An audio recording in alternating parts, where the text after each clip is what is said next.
Okay, Mr. Aфеյան or Professor Aфеյան, or if I may say Nubар, because we know each other for many, many years, and we know each other as friends.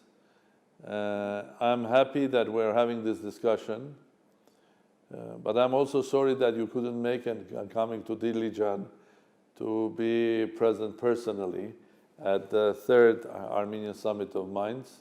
But I hope that you'll be able to come next year, the one that we are doing in September, together with the StarMuz, so a big festival of science, technology, astronomy, music, and I'm looking forward to have you as one of our main speakers.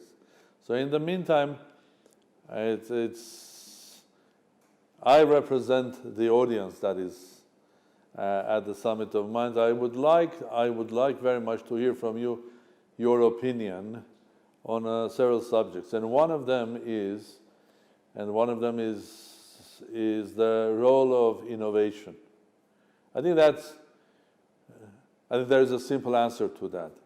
I think one could answer it's great, but the times have changed. If in the history of science technology we had industrial revolutions, and for a long period of time people were getting the benefits of those revolutions, the way I see it now, and if you agree with me, the revolution is happening sort of every day. It's not just one fourth or fifth industrial revolution, and we'll have a long period of time just getting the results of the fruits of this revolution. But the core of all of this is innovation. And I would like to hear from you how this innovation have been transforming the world, and how the innovation itself has been transformed itself. Because innovation today, innovation even 10 years ago or 20 years ago are different. Please, Nubar.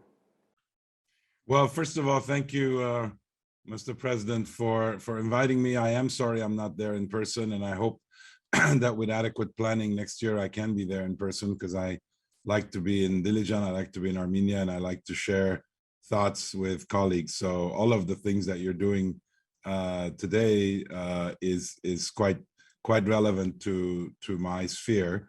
As to your observations about innovation and its role, I mean, certainly with the basic definition of innovation being kind of an improvement of a process or a thing that has some usefulness to somebody who consumes it, it's been around for a long time.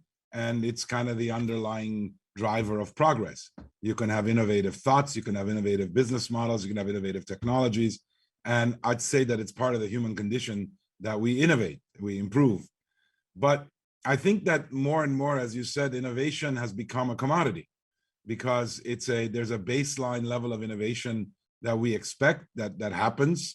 And it happens from everywhere and anywhere. And it's less a source of advantage, and it's less something that kind of people are marveling about. And what is now changing is that what we really need against this baseline of innovation are breakthrough innovations, things that truly change the arc of possibility in a particular area. And those are by their very nature seemingly unpredictable and kind of random. And I one of the things that we've learned in our experience, and I think others are beginning to figure out, is that it doesn't have to be. Because if you're really trying to think about breakthrough innovations, you really need to think future backwards, not present forward. And let me explain what I mean. Innovation, I would contend, basically happens almost exclusively in adjacencies.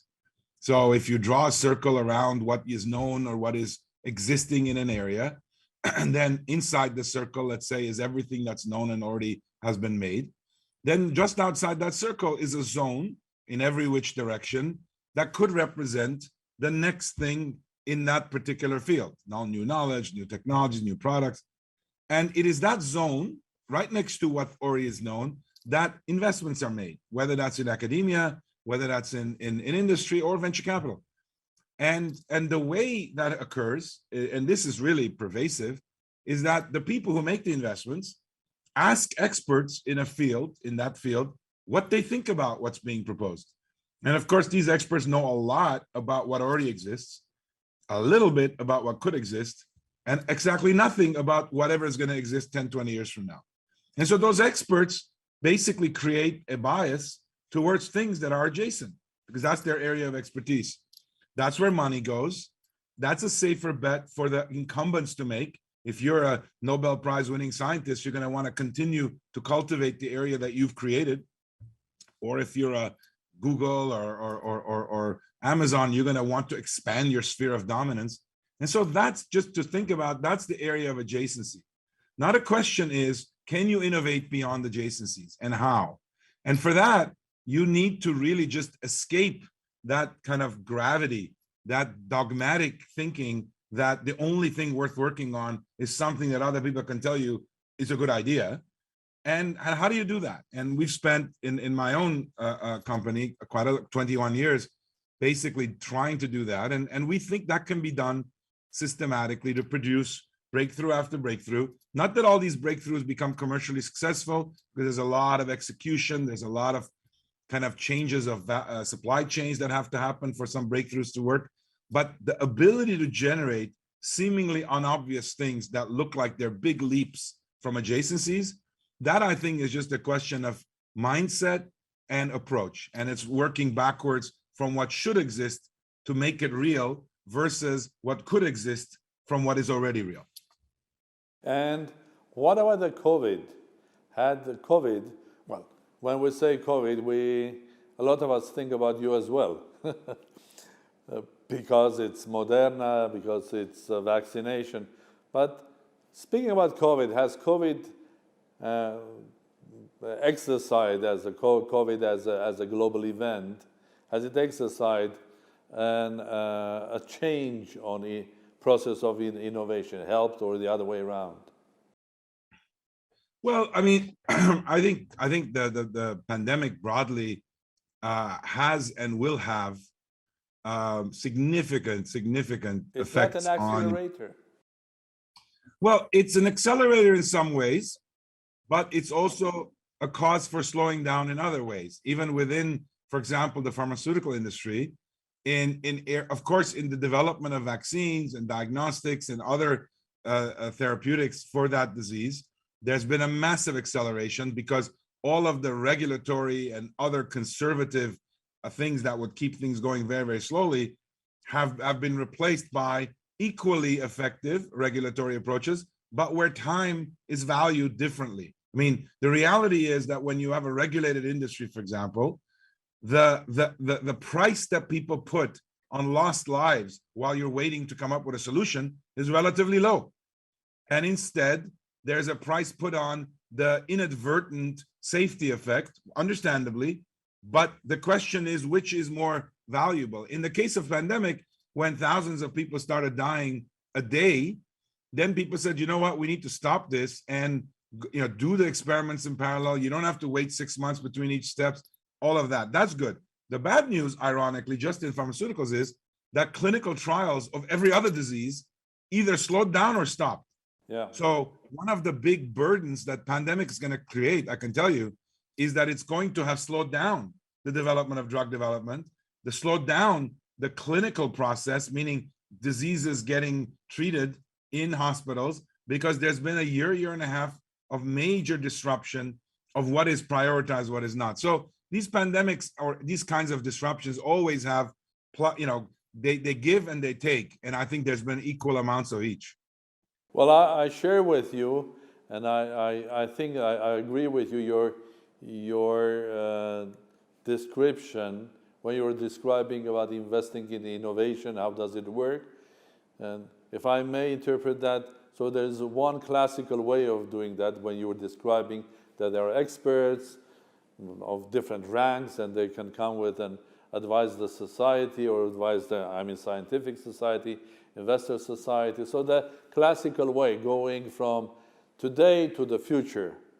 While what you were saying that there's this process mostly in this new world is not classical. I like to call it's quantum. So because it's quantum, you don't go from A to B, you go basically where is the future, and then maybe you calculate the probability how to reach there with what are the possible paths. And of course, innovation in one specific sector is not isolated. And the world, and this quantum world or this rapid evolution world, is developing itself not only in biotechnology or pharmaceuticals, but also in artificial intelligence, in IT, in many other sectors. So how do you see, because you are in the middle of all of this, how these things work together? What's the influence of other sectors of development or other innovations on your sector, which is the biotechnology and pharmaceutical? Yeah, let me answer in two ways. First, I would say that your idea of kind of thinking of it as quantum, in the biological sense, this notion that you can be in multiple places at the same time and essentially have a kind of a probabilistic set of solutions pushed against the problem is the essence of essentially Darwinian evolution. Because Darwinian evolution does not presume the solution. It basically creates a diversity of solutions against any given problem, meaning any survival challenge. Yeah. And whatever solution survives is the solution, and you can't know which one it is a priori. So there's this diversification-based, multiple end states-based way to make progress. And in fact, the reason that's important to us is that our entire flagship's entire innovation methodology, which we described very recently in a Harvard Business Review article on the topic of innovation, it's called Emergent Discovery is what we call it, is all based on this notion that you have to create multiple solutions, multiple possible states, and then let them compete for which one ends up being the optimal one. And that is a way to make much more rapid progress than one solution at a time, kind of the human-centric, design-oriented, kind of, in the world we live in, humans have become kind of the supreme drivers of the answer, and goal-based design is kind of a valued thing. Nature laughs at goal-based design because the goal keeps shifting. So how could you possibly do goal-based design?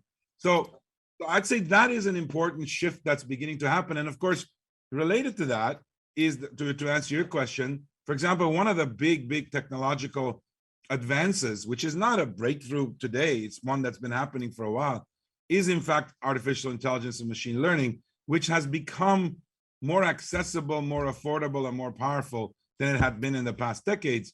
And as a result, it is beginning to disrupt and enable this process.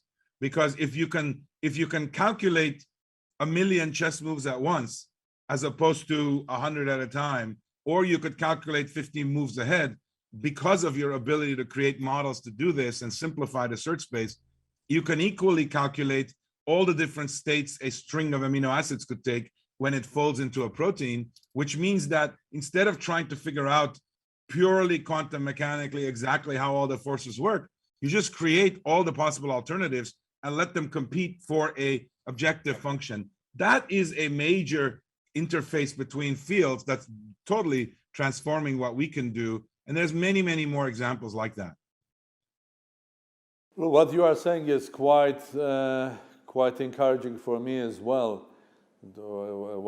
If you try to understand not only what's happening in mechanical world or the quantum mechanical world, in the biological world, which is basically again quantum mechanical, as you said, because you have to leave all possible options to basically get their way ahead, and the competition or evolution, whatever you call it, will take place. In fact, I think we should have learned that before, because the best way of calculation, even in IT or computer science, is parallel processing rather than having one and after another, the one that humans have behaved. And of course, now these same ideas are going to work not only in quantum mechanics, in biology, artificial intelligence, but most probably also in our social behavior. We have to become too big, and with that, on this small planet, we are becoming more natural. So Darwin's theory will start working much more heavier. But my third and last question will be addressing you as a friend and fellow Armenian. You live in diaspora. You are the majority. I live in Armenia. I'm the minority because it's a small state and much bigger diaspora, because the nation is much bigger. So it's a small state, global nation. And we all, well, among our friends, have the vision or a dream to make Armenia as well as one of the centers of innovation, global centers of innovation. Because at the end of the day, that's the only way that I think that our nation and the state can be strong and develop itself and can make a contribution to the world. Because this is not a small state that has huge natural resources or any other ways. But history has proven, and even the recent history, and you are one of the proofs of history that Armenian mind can be very innovative. And it's more than natural to try to make Armenia an innovation hub or a center. So the question remains, so what's the way forward? Is it going to be classical? Or again, we have to think more quantumly to take Armenia from point A we are to the desired point B, which Armenia will be much stronger and indeed one of the centers of innovation. Please, Nubar, what do you think? Well, look, I think that the smaller you are, the more innovation is your way out by definition. There are many inner cities in America where for many years, the higher you jumped, the more athletic you were, the more you could escape the life you were born into.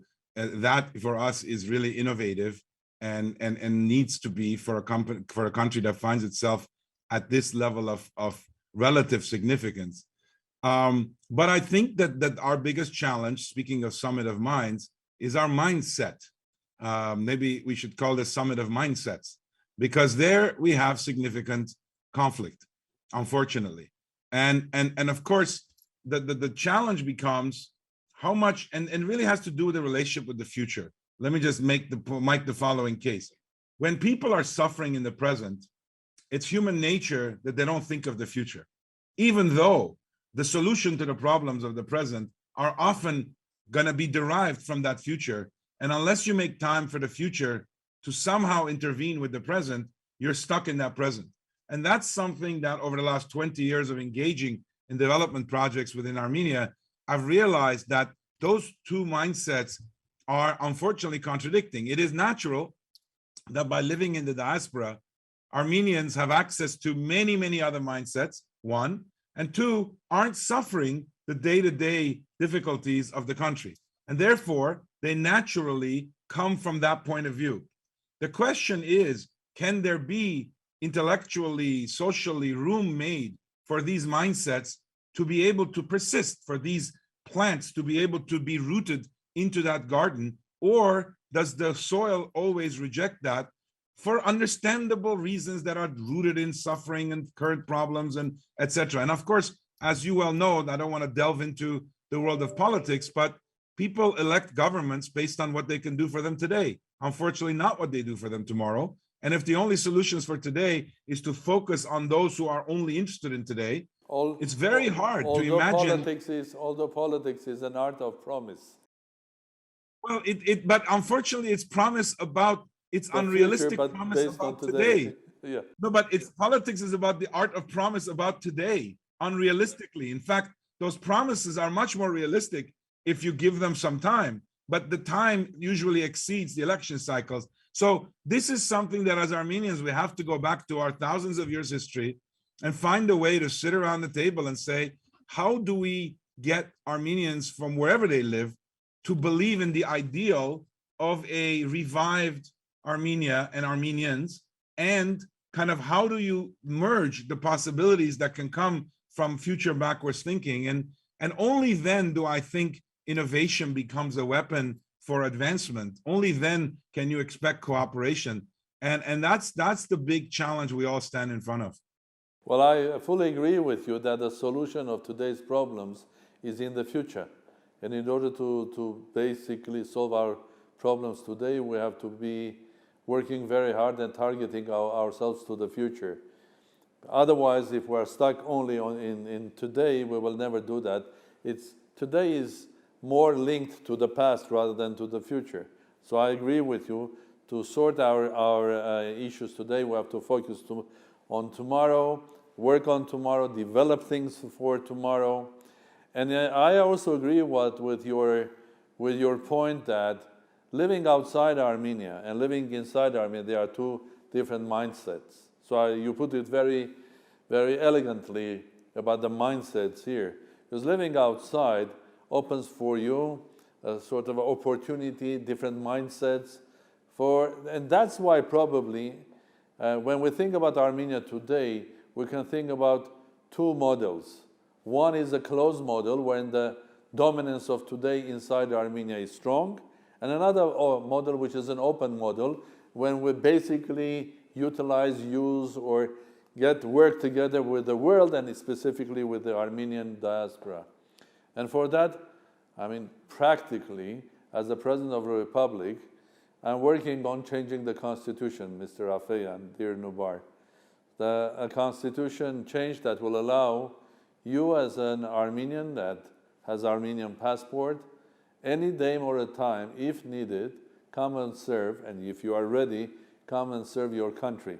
And bringing together with you not only the knowledge you have, not only the experience that you have, but also your mindset, which is global. This is what the country needs. Yeah. Well, look, I commend you for that, and I think that's an important step, because not until there is a legal framework that is acknowledging of these deficiencies is this going to be solved. And there are thousands of people like me at various stages that are going to be that are from the same kind of idealistic mindset of wanting a better Armenian state, but are somewhat limited to what they can do. Let me just say one quick thing, because I know we're out of time. Yes, please. You know, a lot of this has also to do, and to especially my Armenian colleagues, a lot of this has to do with belief. You know, one of the things I tell people is that major progress is an act, first and foremost, of leaps of faith. And leaps of faith are based on the belief that when you land in that leap, you are in a better place. And that belief, that leap of faith, is fueled by a human capacity to imagine and to believe in what you imagine. If you cannot believe in what you imagine, one, you're in a depressed state, and two, you can't progress. And so one of the interesting things is, for a country that is deeply rooted historically in faith, which is itself a religious act, an act of believing in a future, a promise of a future, we have to find it within our history, within our culture, to be able to believe again in a better future. And because that's my biggest worry, is that we have lost our belief in our ability to be in a better place. And without that, imagination shuts down, ability to leap shuts down, and you do incremental things and you stay exactly where you are.